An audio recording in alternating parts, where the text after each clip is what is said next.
Good morning বন্ধুরা, কেমন আছো সবাই? আশা করছি সবাই তোমরা ভালো আছো, আর আমরাও না বেশ ভালো আছি। আমার আরও একটি নতুন ব্লগে আবারও তোমাদেরকে স্বাগত জানাচ্ছি। তো সকাল সকাল স্নান করে ছাদে এসে কাপড় চোপড়গুলো একটু মেলে দিলাম। তারপর ফুল তুলে দেখো আমার গোপোষণার সেবাও হয়ে গেছে। মানে গোপোষণার সকালের সেবা হয়ে গেছে, আর আমি যেহেতু খুব সকালেই স্নান ধান করে গোপোষণার সকালের সেবাটা দিয়ে নিই, তো সেটা হতে হতে প্রায় 7:30 পৌনে 8টার মধ্যেই সব কিছু কমপ্লিট হয়ে যায়। কিন্তু আজকে বৃষ্টির জন্য মেয়েকে স্কুলে পাঠাতে পারিনি, তো সেই কারণে না একটু তো দেরি হয়েছে। এখন বাজে ঘড়িতে 8:30। তো সব কিছু কমপ্লিট করে নিজের জন্য চা আর মিঠির জন্য একটু ম্যাগি করে নিলাম। আর এদিকে সকাল সকাল একটু পনির বানিয়ে নিয়েছিলাম, ওই যে সেদিন ঘরে বানিয়েছিলাম পনিরটা, এত টেস্টি লেগেছিল না, এখন বারবারই ইচ্ছে করে যে ঘরে বানিয়েই পনিরটা খাই। তবে আজকের পনিরটা না সেদিনকার মতো এত সুন্দর হয়নি গো, কেন যে হয়নি সেটাই বুঝলাম না। তো যাকে যা হয়েছে কাজ চালানোর মতো হয়ে গেছে, তিনজনারই তো সংসার, তিনজনাই খেয়ে নেব। আর ঘরে যে কোনো জিনিস বানালে দেখবে সেটা স্বাদই আলাদা হয়, ওই যে কোনো কেমিক্যাল মেশানো থাকে না, তো সেই কারণে। এবার পনিরটাকে একটু বরফ জলে রেখে তারপর ঢেকে রেখে দেবো পনিরটা সেট হওয়ার জন্য।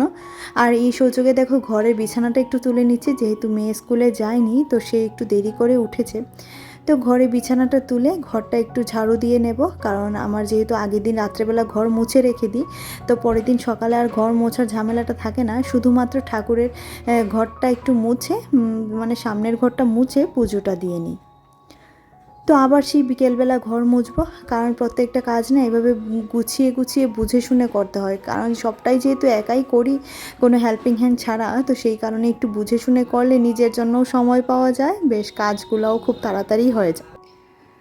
আর আমার সাথে কি হয় বলো তো, আমি না খুব তাড়াহুড়ো করে কাজ বাজটা করতে পারি না, বিশেষ করে বিছানা গোছাতে তো 15 থেকে 20 মিনিট সময় আমার লেগে যায়, কেন কি জানি। আমার মনে হয় বিছানাটা হচ্ছে ঘরের একটা মেইন পার্ট, তো বিছানাটা যদি খুব সুন্দর করে গোছানো থাকে তাহলে দেখবে ঘরটাও বেশ গোছানো গোছানো লাগে। আর যখন বিছানাটাই অগোছালো হয়ে যায় তখন মনে হয় পুরো সংসারই অগোছালো হয়ে আছে, তাই না? বিছানা আর রান্নাঘর এই দুখানা জিনিস দেখবে মানে গোছানো যদি না থাকে না, একদম মাথাটা গরম হয়ে যায়, তাই না? তো সেই কারণে দেখো সমস্ত বালিশগুলো এক জায়গাতে রেখে দিলাম, সাথে করে কুল বালিশগুলোও রেখে দিয়েছি। আর এই যে আমাদের তো রাতে কম্বল লাগে, কারণ যেহেতু ঘরে এসি চলে, তো সেই কারণে কম্বলগুলোও ভাঁজ করে রেখে দিলাম। আর এদিকে সোফাটা একটু গুছিয়ে নিচ্ছি। গতকাল রাতে তো তোমরা দেখলে কীভাবে করে ঘরদোর পরিষ্কার ছিল, কিন্তু তারপরেও এই অবস্থা হয়ে যায়। কি করব বলো তো, ঘরে যদি একটা বাচ্চা থাকে আর সে যদি সকালে স্কুলে না যেতে পারে না, তখন ঘরের এই অবস্থাই হয়ে যায়। এই এখানে আসছে, এখানে বসছে, তো সেই বা কী করবে, তাই না? তো দেখো এদিকে করে এবার এই ঘরটা গোছাতে চলে আসলাম। আর তার যত অত্যাচার এই খাটের ওপরে, যেদিন স্কুল থাকবে স্কুলের সমস্ত জামা কাপড় এনেই এই বিছানাতেই ডাম্প করবে। তো এই হচ্ছে অবস্থা। এবার চলে এলাম রান্না করতে, ওইদিকে সমস্ত কাজ কমপ্লিট করে চলে এসেছি, আর যা আছে সব বিকেলে করব। তো রান্না একসাথে 3টা গ্যাসই বসিয়ে দিয়েছি। হ্যাঁ, তো দেখো এদিকে পনির তরকারিটাও হয়ে গেছে, আর পনির তরকারিটা তোমাদের সাথে আজকে শেয়ার করতে ভুলে গেছি। তো গতদিন যেরকম করে করেছিলাম সেরকম করেই করেছি, আজকে একটু আলু দিয়েছি আর কি। আর এদিকে একটু শুটকি মাছের ভর্তা করব, যেটা করব ঝিঙে আর তোমার টমেটো দিয়ে। তো এটা ছিল একটুখানি নোনা ইলিশ ছিল, তো সেটা দিয়েই ভর্তাটা করছি। আর দেখো তেলে দিয়ে দিলাম পেঁয়াজ, রসুন, লঙ্কা কেটে দিয়ে দিলাম। আর তো ঝিঙে আর টমেটোটা আছেই, তার সাথে নুন হলুদ সমস্তটাই ছিল, লঙ্কার গুঁড়ো একটু ছিল। তো এটা দিয়ে বাস যখন টেনে আসবে তখনই নামিয়ে নেব, ঝোলটা টানলেই নামিয়ে নেব, বাস একটু শুকনো শুকনো করে নামিয়ে নেব, বেশ ভালো লাগে খেতে। আর পাশের গ্যাসে বসিয়ে দিয়েছি, আজকে করব ট্যাংরা মাছের তরকারি। তো ট্যাংরা মাছটাকে ভাজতে বসিয়ে দিলাম, আর সেটাকে অবশ্যই পেঁয়াজ দিয়ে করব, কারণ এগুলি বরফের ট্যাংরা, সঙ্গে মানে লোকাল ট্যাংরা মনে হয় না, আমি ঠিক জানি না সঠিক। তো সেই কারণে ভাবছি আজকে একটু পেঁয়াজ দিয়েই করব। তো সাথে কিছুটা কাঁচা লঙ্কাও কেটে দিলাম, আর লঙ্কার গুঁড়ো, হলুদ, লবণ তো আছেই। সমস্তটা দিয়ে মাছটা দিয়ে এবার একটু ঝোল দিয়ে দেবো, মানে জল দিয়ে দেবো ঝোলের জন্য। তো দিয়ে এবার চলো একটু ছাদে যাই ধনেপাতা আনতে। তো আমার এক দিদিভাই আমাকে বলেছিল যে এটা কি পাতা, সে বুঝতে পারছেন, মানে বিলিতি ধনেপাতাটা কি সেটা সে জানে না। তো এই হচ্ছে বিলিতি ধনেপাতা, যেটা দিলে মানে কাজ চলে যায়, জানো তো। এই যে মাছের পাতলা ঝোল যেটাতে একটু দিলে বেশ ভালো সুন্দর গন্ধ বেরোয়। আমরা কিন্তু যখন দেশি ধনেপাতা বাজারে থাকে না তখন এটা দিয়েই কাজটা চালাই। তো যারা যারা চেনো তারা অবশ্যই কমেন্ট করে জানিও।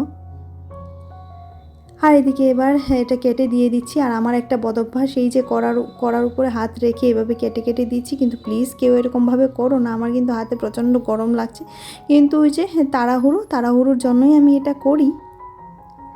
আর এদিকে দেখো আমার শুটকি মাছের ভর্তাটাও হয়ে গেছে, যথারীতি নামিয়ে নিলাম।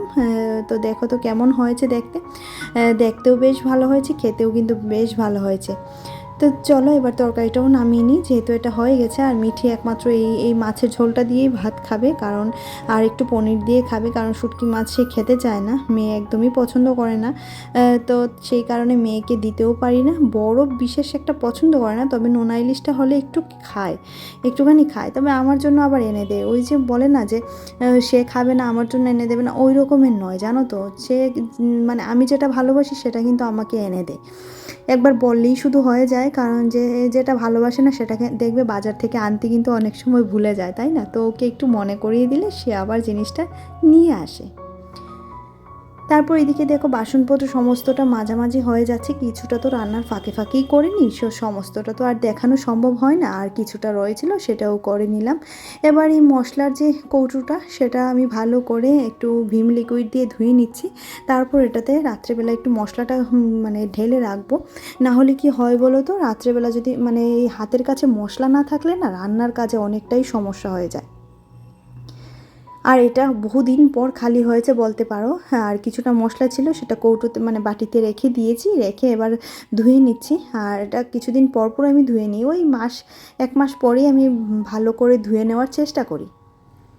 আর এরকমভাবেই মশলা রাখি, যাতে মাসে 1 মাসের আগেই বা 1 মাসের কিছুদিন পরেই শেষ হয়ে যায়, জানো তো। খুব বেশি দেখবে মশলাদানিতে যখন মশলা থাকে তখন মশলার গন্ধটা ঠিক আগের মতো থাকে না, বা মশলার গন্ধটা ঠিকঠাক থাকে না। তো সেই কারণে কি করি বলো তো, মানে অল্প অল্প করে নিই, তো যখন শেষ হয়ে যায় খালি হয়ে যায় তখন ধুয়ে আবার মানে ভরে রেখে দেওয়ার চেষ্টাটা করি। এরপর মিঠিকে খাওয়াবো এই সুযোগে, তারপর খাইয়ে তারপর নিজেদের খাওয়া দাওয়ার ব্যবস্থা করব। আর এদিকে দেখেই তো বুঝতে পারছো তরকারিতে মিঠিকে খাইয়েছি তরকারিটা, যার জন্য একটু সাইড দিয়ে কম আছে। তো 3খানা তরকারি তোমরা দেখে নিলে। আর এই যে এখন দুপুর হয়ে গেছে, এবার মিঠিকে একটুখানি আম কেটে দিচ্ছি, তারপর ওকে নিয়ে শুয়ে পড়বো, একটু ঘুম পাড়াবো ওকে।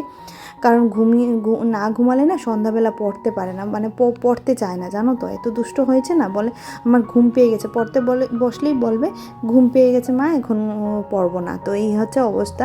আর এদিকে সন্ধেবেলা সোজা চলে এলাম, সন্ধেবেলা বিকেলে একটু শুয়েছিলাম, তারপর উঠে ঘর দৌড়টা ঝাড়ু দিয়ে নিচ্ছি, কারণ এটা তো লক্ষ্মীশ্রীর ব্যাপার, তাই না? প্রত্যেকদিন ঘর ঝাড়ু দেওয়া, সন্ধে দেওয়া, এটা তো আমাদের বাড়ির বউদের করতেই হয়। যথারীতি এই ঘরটাও ঝাড়ু দিয়ে নেব। আর ঘরে যেহেতু মিঠির ম্যাম এসেছিলো, তার জন্য তোমাদের সাথে আজকে গোপোষণার পুজোটা আর শেয়ার করতে পারিনি। আর আমার না পুজোর সময় যে এই যে ক্যামেরা ধরে ধরে পুজো দেওয়া না একদমই ভালো লাগে না, জানো তো। মনে হয় যেমন নিষ্ঠা পরে পুজো দিতে পারছি না, তো সেই কারণে না ভালো লাগে না, তো পারিও না সেটা, জানো তো। মানে ওই যে পুজো দেওয়া শ্যুট করে সেটা আমি ঠিকঠাক করে পারিও না। তো যথারীতি সকালে যে মশলার কৌটোটা ধুয়ে দিয়েছিলাম সেটা ভরে নিলাম। আর এই যে মৌরি রেখে দিলাম, তারপর কালো জিরে, তারপর 5 ফোড়ন, তারপর হলুদ, জিরে, ধনে, লঙ্কা গুঁড়ো তো আছেই, সমস্তটা এখানে রেখে এবার এটার কৌটোটার মুখ মানে লাগিয়ে তারপর জায়গাতে রেখে দেবো। তাহলে কি হবে, মানে এই কিছুদিন আমার মশলা নিয়ে নিশ্চিন্ত থাকা গেল।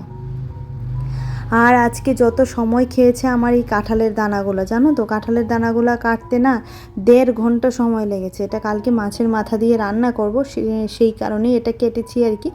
তো এবার এটাকে ফ্রিজে রেখে দেবো। আর কত কষ্ট করে কেটেছি জানো, দেখো একটাও লাল চামড়া মানে লাল যে খোসাটা থাকে না, একটুকু লাল খোসা নেই, সবটা কেটে ছেটে ফেলেছি। আর এদিকে দেখো ভাতটা এবার গরম করে নেব, রাতের খাওয়া দাওয়ার পালা। তো চলো আজকের মতো ভিডিওটা তাহলে এখানেই রাখছি। ভিডিওতে কিছু ভালো লাগলে অবশ্যই লাইক করে দিও, আর কি ভালো লেগেছে কমেন্ট করে জানিও। আর যারা যারা চ্যানেলটিতে সাবস্ক্রাইব করোনি প্লিজ তাদের কাছে একটা রিকোয়েস্ট, যদি আমার ভিডিওর এইটুকু অংশ তোমাদের ভালো লাগে তাহলে চ্যানেলটি সাবস্ক্রাইব করে রাখতে পারো, পাশে থাকা বেল আইকনটিও ক্লিক করে রাখতে পারো, যাতে করে আমি যখনই ভিডিও আপলোড করব নোটিফিকেশনটা তোমরা পেয়ে যাবে। আর যারা যারা কাজটি করে রেখেছো তাদেরকে তো জানাচ্ছি অসংখ্য ধন্যবাদ। তো চলো tata, bye bye, good night.